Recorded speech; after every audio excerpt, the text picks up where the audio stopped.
In this video I'll be explaining cylinder deactivation. Now first I'm going to go through the process that occurs. So you're going to have your cylinder here, it's going to have its intake stroke, the intake valve will lift up and an air-fuel mixture will come in.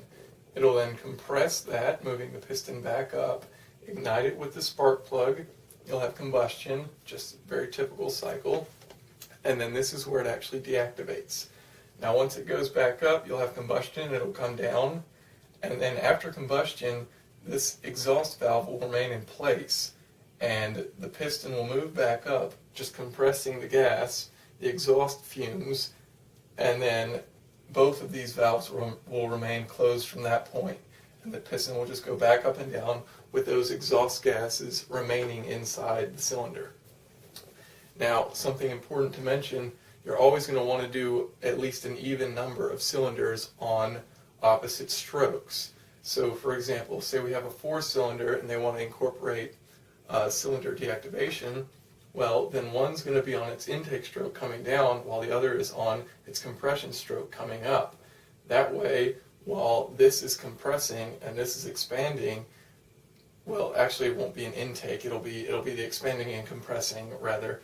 While this one's expanding from the fumes that have just been compressed, this one's compressing and the forces will balance out. If you just had one, you're going to have a random force acting on that, and that's going to cause a lot of lag, and you'll probably end up using more fuel. I don't know if you would or not, but it wouldn't really be ideal, and you're going to have unneeded engine wear. Now, how these things lock in place, there's two types basically. You're going to have a camshaft locking mechanism or push rod locking mechanism.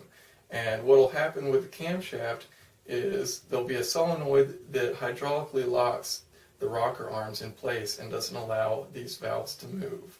Now in the push rod, you're going to have a solenoid that locks the push rod in place and it won't allow this rocker arm here to move, so that this valve is going to remain right there, closing off the exit of those fumes.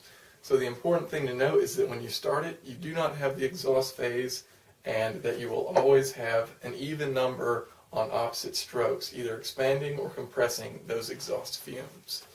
And that's how cylinder deactivation works.